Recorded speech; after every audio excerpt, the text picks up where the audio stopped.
Okay, so we are kind of getting to the end. We have the final 3 women. So take us through how important these next few weeks will be with the final 3 women. Matt, we'll start with you. It's pretty wild because, at first you're just trying to get to know the basics out of each gal and where they're from, what their names are, that kind of stuff. And then now that we've spent so much time together, we're getting down to it, and it's really tough decisions, and you're really getting into the important factors of the relationship and stuff like that. So it's really, getting more interesting, I think, because you're starting to see these relationships develop and or not. And so the next few weeks is it's going to be interesting to see. Yeah. John? Yeah, I think the same thing, and especially with sending people home, the later you go and the more time you spend with them, the harder it is. I mean, it's hard regardless, at the beginning of the season, also at the end. But, it felt like summer camp, like we're all just hanging out, having a blast. So, even if anybody goes home, even if you don't really like them, in that sense, it's just tough seeing them go. Right. And I know that we have the final one-on-one dates coming up. You guys just made your decisions about who you're going to take. How important is it to spend that one-on-one quality time, and what are you specifically looking for with that one-on-one time with these women? I think it's really hard to get to know someone personally in a group setting. Like he was saying, it's like camp, we're all having fun, it's like a blast, but to really, know if you like someone or not, you got to be alone, I think. And so that last date was really important. And I think, just for me, it's not so much about the checkbox stuff. We've already passed all that. I know she might work for me, but just is that connection there? Are we having fun? Is there romantic feelings? Yeah. Kind of stuff. Yeah, I think goes same vein, especially with Claire. It's like her and I got along very well in a group setting, always making each other laugh and stuff. I just wanted to see if that same type of relationship would come to fruition in a private setting. So. Yeah.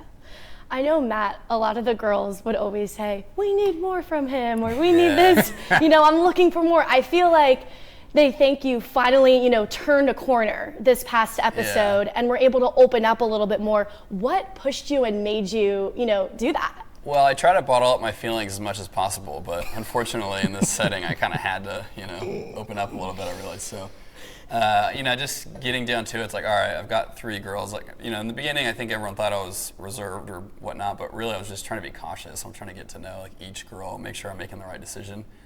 I don't want to just go in and start kissing girls and all this stuff, so I was trying to play it safe. And then now that we're getting down to it, it's all right, there's 3, we're running out of time. I actually need to work on these, that I'm a little more serious at this point. So It's not just fun and games, it's more, making some tough decisions. So, do you think Farmer Nate, when he came, kind of helped in that? He said he was very cautious about who he kissed, and he only ended up kissing the the women he chose. So do you think that kind of helped his advice? Hearing from a former? Yeah. I think he was my favorite from last year. I think he was just a respectable guy, and it's cool to see that their story is still working out a year later. And so just spending as much time with the girl that you think could be the one or that you're serious about is the biggest takeaway from him. Yeah. And John, you had your first kiss with Lily. Sure did. Yeah. Okay, so take us through kind of the decision behind wanting to make that next move with Lily.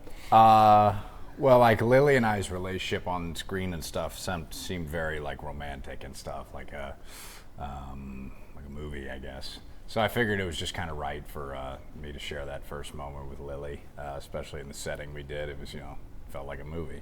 There's a bunch of lanterns and fancy stuff, so may as well kiss her. Yeah. And as we're a few weeks in, do you guys feel like there's this level of comfort as we're farther in, not only with filming, but obviously with the women and everything that comes around being in that environment? Kind of how do you feel it's changed, from week 1? Yeah. It was really tough at first because you're just at home living your normal life, and this whole camera crew shows up, all these people you don't know the girls in the beginning at all, so it's kind of awkward too. And then a few weeks into it, you're spending every day with all these people, so for me at least, I could really get a lot more comfortable and start being more myself. And I think that shows too, throughout the show as time goes on. But yeah, definitely more comfortable, and you kind of know the girls more, so it's not as awkward too on these one-on-one dates and stuff like that. Yeah. And if you weren't comfortable after camping, then something's wrong with you. Yeah, that was rough. Yeah, after that, I was I don't care what happens. They really made us camp. Yeah, and without a fire, they had the fire marshal or whatever, I don't know, some safety guy put out the fire for us. Yeah. So we had to sit around a freezing cold circle and try and no drinks. warm up like penguins. It was terrible.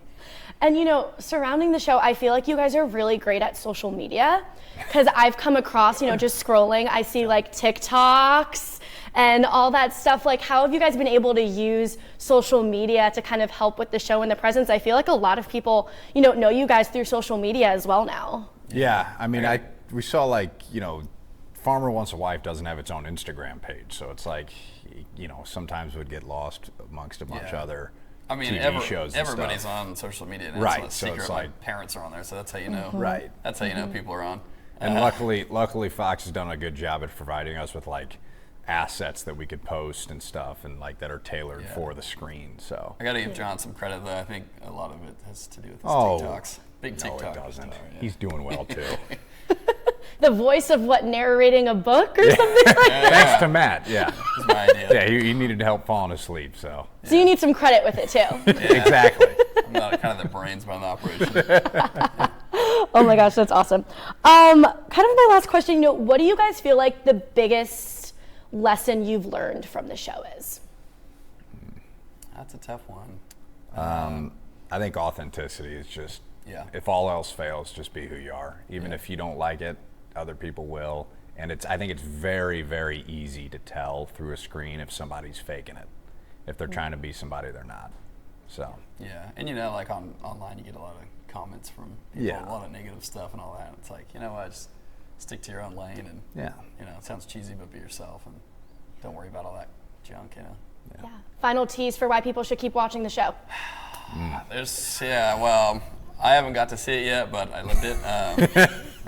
It gets pretty interesting down at the end. I think even I was not really sure what was going to happen there, and there's a little bit of, how would you say, I don't know how to drama. say it, but I'm just looking forward to seeing it. I guess you could say it, but it's going to be pretty fun to watch, I think, for all of us. So I think, stay tuned. still some twists and turns to come. So. Okay, awesome. Well, thanks guys, appreciate it. Thank you. Yeah.